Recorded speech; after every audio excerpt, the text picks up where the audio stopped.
What is up, everybody? In this video, I'm going to be teaching you exactly how to run paid ads for yourself or even your clients to scale your agency. It's one of the most fundamental skills you can possibly have when starting or building your SMA to something like 10 to 20, 30 grand a month and beyond. This clip is from a coaching call that I've done in my free community. You can literally find it below completely for free. I do one of these every single week and hopefully find some value from it. I'll see you later. Goodbye.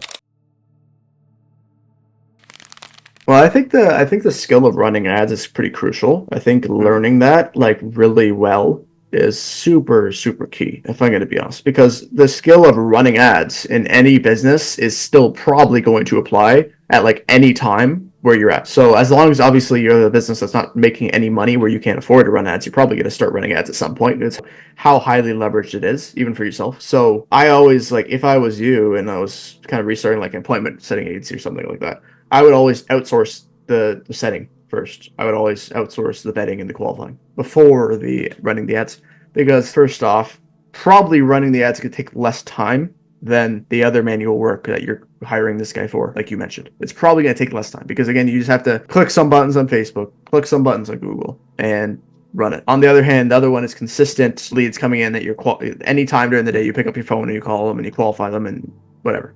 So it's a different type thing, right? So that's why for me, like before I did my actual Google ads, having that outsourced with the VA, I would probably outsource the qualifying like a call center first.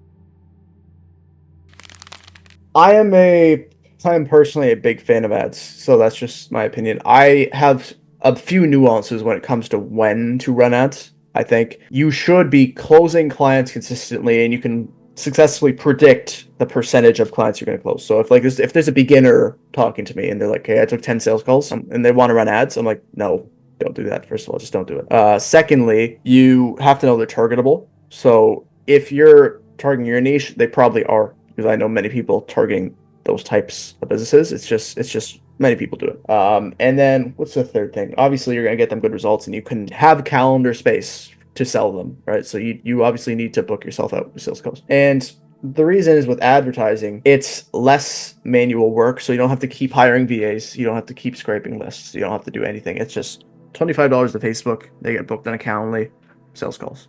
And sometimes, as an example, I think you're talking about that automation software with the looms. I think ads would be cheaper than that, because I've seen the pricing on that. It's like kind of crazy. Like for an agency owner, probably it's a loss. So I would say like even $25, $30 a day. I know someone in the car detailing niche. She's just in this call actually, Elias. He gets like $2 appointments. $2. That's 3x, or sorry, a VA per hour will be nearly 3x that, right? Like if you're paying a VA $5-6 an hour, it's 3x the cost of a appointment for a sales call. So there's a few factors in there. Like if you're good at ads and you can target your niche effectively, it's just like you run the ad and it's done. It's super effective. It's unbelievably good. And then again, you can keep optimizing the ad, right? Because if you have a proven system, you can keep split testing creatives, you can keep split testing copy, these really important factors, and keep improving it to the point where you put $1 in the system and you get 20 out, right? So that's just how usually ads work if you're good at ads. So I think it's just extremely scalable, especially when you have a closer. You can put $50 a day in ads and book yourself and a closer out for their calendar, versus if you're trying to get that many sales calls a day with, let's say, a VA, you're gonna hire like 4 VAs to create 4 lists, then the lists get sent by a sender of a loom sender. It's just, you have to build a whole team for it versus you just run some ads, right? So that's just my opinion on it. I'm a big fan of it. There's a time and place to do the looms and all that stuff, because some niches, like looms, work really well. It's worth doing, at least. But in some niches, the ads just rip. So, yeah. But to answer your question, you probably should be making over a few grand a month before you run ads. So first of all, for real estate, what I personally do, there's a job title option. So all I do for real estate ads, real estate broker, run the ad. All I do. When you're getting into more complicated sub niches, like contractor for kitchens, contracting for flooring, these are a bit more complicated, and sometimes Facebook doesn't have the option for a job title. So I would first look and see if there's a job title option, because that's the easiest thing ever. You just put the job title and target that, and you run it. Secondly, you see, is there interests that line up to this person? So as an example, you put interest as business owner and contractor and have that combine. And that's the interest. It's a contractor who's a business owner who gets targeted by the ad. Then you can add more qualifications where the interests stack, and then you have this group and this audience that Facebook automatically targets. And then again, man, Facebook has an incredibly good algorithm where it learns. So most ads won't do as well in the first week as like the fourth. And that's because every single person that clicks on the ad, Facebook is learning from the data that it gets from the click of the person and their interests, and then looping it and training the ad itself. So that's how Facebook usually works. So as an example, if you do like interest contractor business owner, it might do this massive audience at first. And then the more clicks and the more site visits you get and the more opt-ins, it'll learn from that data because you have a pixel on the website. So it's training it. And then you'll just get like those people who are submitting. And Facebook will train itself on that. So that's how I do it. I just look at the interest, pick a few key interests that lines up with your niche, and go from there. And again, there's this concept of split testing with advertising where you'll probably not get it right the first time. And that's why we test 4 or 5 different targetings. Because the thing I did with the real estate agents, I didn't get the proper targeting until I tested it for like a few weeks. And what I did is I did job title, real estate broker, interest, real estate, interest, XYZ, job title, XYZ. So I split test like 5 different whatever targeting options to do with real estate. And then you pick the winner. Then you can either test again, or if it's doing good enough as you'd like, you just roll with that. And then you put more money into that actual ad itself.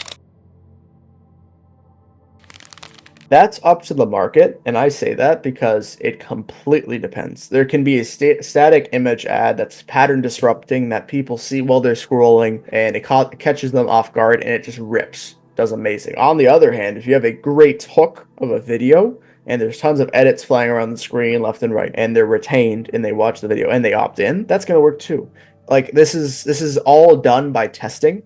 And that's why if I'm running advertising in any form, I'm going to do different targeting, different creatives. And the creatives might look like 2 video ads and then 3 photo ads. And the photo ads are a little different. The videos are a bit different. Or if I'm just testing with photos, I'll do like 5 different photos for creatives and then see which is the best one. So as an example, with real estate, I was running a photo ad and I changed the text, like the actual text on the ad from red to white. And it cost me $4 less per booking from a different color of text, which is ridiculous. It's so ridiculously small, but it just triggers something in people when they're scrolling. It makes no sense, but it works. So this is what we can't really predict as business owners, and that's why we have to test. So that's all I do. With Google Ads, I'm very good at them because I had 4 or 5, 6 real estate clients and I was testing Google Ads all the time and seeing what's the best targeting options. So for my clients, I did everything until I got just a VA to literally set up the ads the exact same way for every client. And then they're in different cities, so they're not competing with anything. That's exactly what I do with my agency, so they don't have the same ad in the same city, which is obviously going to degrade the quality of the ad and the performance of the ad. So that's all I do. Like, I would do it myself until I hired a VA. That's the answer to it. Yeah, and I don't recommend usually hiring a media buyer until you're doing like 10, 20, 30 grand a month. And then again, you can probably, if you have a proven system that you learn yourself, all you have to do is teach a VA that proven system and get them to run the ad for you and just check up on the ads every few days. Like, just view the ad manager and see what's going on. It's one of those things where, I mean, yeah, I always prefer VA personally. And it's one thing when you're building an agency and you need to hire a media buyer because you have no idea what you're doing and you need someone with expertise. That's one side of the coin, right? Like, if you have no experience, you might as well, like, I wouldn't hire the media buyer. I would like consult with them and pay them per hour and teach it to me for me to learn the skill. That's exactly what I would do. But that's, a lot of people do that exact thing where they'll pay the media buyer to set up the ads, but then you still don't know how to run the ads. So that's a problem. Like, if that media buyer leaves and you're stuck with the agency with all these clients, you don't know how to optimize the ads or test the ads, you're pretty screwed. Like, you're screwed. So, I mean, I'm a big fan. If you have a system that works for now, teach it to a VA. And if your system starts working not as good, you can always test more ads and you figure out a new system. And then you teach that VA a different thing, which is a slight tweak. And then you just change the steps. So completely depends. So for myself, I do not. For my clients, I do. So 2 different things. The reason is because I only do feeds with my real estate ads, just feeds. I don't need Advantage Plus placements all over Facebook. Simple. For my clients, I do use it. Not the placements, the audience. For the audience, not for my own ads. I do for, so same thing. I do use it for my clients. Yeah, because I found that my results are pretty, like, the cost per lead has gone really high, and I joined this media buying thing with Ben Heath and stuff, and they pretty much got me up to scratch in no time. And they all swear by, no matter who they work with, the Advantage Plus audience, because it basically acts like, if they have an AI system which pretty much finds people a lot quicker, like you was mentioning before. I don't know if there's anyone in here who might take note of that, but it worked really well for me at first when I was just targeting broad people. So, Like, for example, I just went really broad at first. I'm targeting people who are interested in buying kitchens and stuff. So they said use Advantage Plus audience is always better no matter what niche you're in. And then, so it's nothing to do with the placements where there are, it's just the audience only. And basically used 4 to 6 broad interests. And he said, use one of them. Have 1 or 2 of them as basically, instead of just looking for the type of product that you're offering, actually offer something that person who would buy that product would be interested in. Yeah. So we were running a campaign, for example, for people interested in like marble countertops for kitchens, like the stone marble. Sure. Like in kitchens and on top. So that was quite an expensive luxury item. So we basically just started, advertising to people who are interested in kitchens and stuff like that, and then broad, and then we put like one in for like home renovations. And we added Range Rovers in because he said if someone was to buy a marble countertop, they had that type of money. What else would they sort of be interested in? He said, think of like cars and stuff like that. So we chucked Range Rovers in, and it just started working, man. So that opened my eyes to it as well. Just targeting things that type of person would be interested in instead of just the exact products they're interested in. Man. So that was something that worked as well. So but they said to do that with the Advantage Plus audience, because if you didn't use the Advantage Plus audience, it would just chop your audience size down to people who were only interested in that thing, every interest you chuck in. But then if you use the Advantage Plus audience, it keeps everyone. It just gives them an idea. It just says, right, okay, we want to keep all these people, but if you can, push it toward these people who are interested in these, but don't cut anyone else out. And it basically keeps all the audience. But yeah, that just it worked really well for me, but I don't know whether it was just a fluke, a short-term fluke for my accounts, but I thought I'd mention it to you. You seem like you obviously know what you're doing when it comes to media buying. So I thought if it's something that you would do, it'd be great to hear. Yeah. That's actually, it's quite funny with the Range Rover, because it's very funny.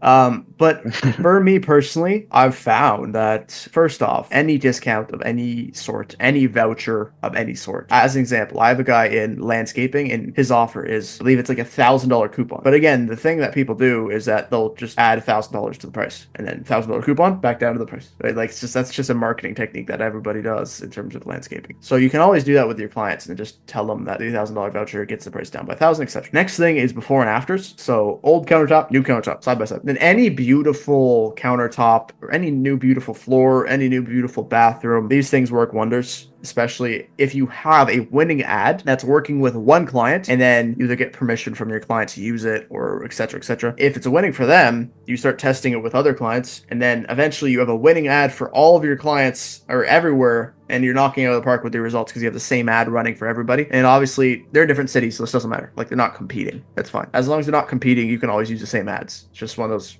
big things. But those are the few big ones, right? Like, we always, again, if anybody's just read $100 million offers, it's like we need stacked bonuses, we need to use urgency, we need to use scarcity, and then when they get on the landing page, there's a countdown. Offer expires in 3 hours. It's a ticker countdown thing. Those things always work. Like B2C, those things always work. That's called a lead magnet, right? That's exactly what you're talking about, and it attracts leads. So as an example, if you're running advertising from this guy, you would use the lead magnet on the front end to get a lead form submitted. For this guy, they'll get emailed, whatever, they'll get texted the free book. And this guy's basically just gonna, either you as a software are going to send this person automatic messages on SMS and email and blast them until they book a call with your guy, or your guy reached out to them personally and starts texting them and qualifying them and try getting them to close. That's just how it works. Like, we collect data on the lead list, and then we start blasting them with things to get them to sell. That's how it works. So I'm in my head right now, you can 100% do that, but the issue isn't with the leads, it seems with him. So you can get him all these leads you want, but if he can't close and you can't sell them on the thing he's offering, it's a problem with him, not you. So I think before you did that, if you have sufficient lead volume coming in, we need to fix his sales ability, because, like, I would say ASAP for you, like, try to get him on a call with the person. If you have go high level, sort up your follow-up messages on SNS and emails so he doesn't have to do it, then when a lead comes in, you get the lead form, then it, again, auto redirects from the lead form to a calendar page where they book in with him on his calendar. These are just all small things that you can implement to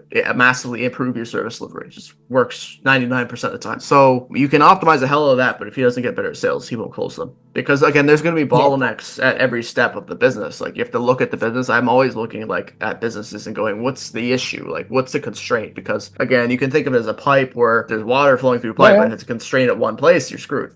So, again, he just has to, like, the fundamental takeaway from all this is he needs to get better at sales. And either you train them, you send them resources, or we figure out a solution to do that. That makes sense. Yeah, because the thing, I was like trying to compensate that by giving the free book, So the guy's like, okay, this is my offer, and I also offer the free book. So it's the offer is a little better, has more value, you know. Yeah. But yeah, I think I need to have a conversation with him. Yeah. Sure, man. Yeah. That's the Thanks. best way to do it. Best way to do it.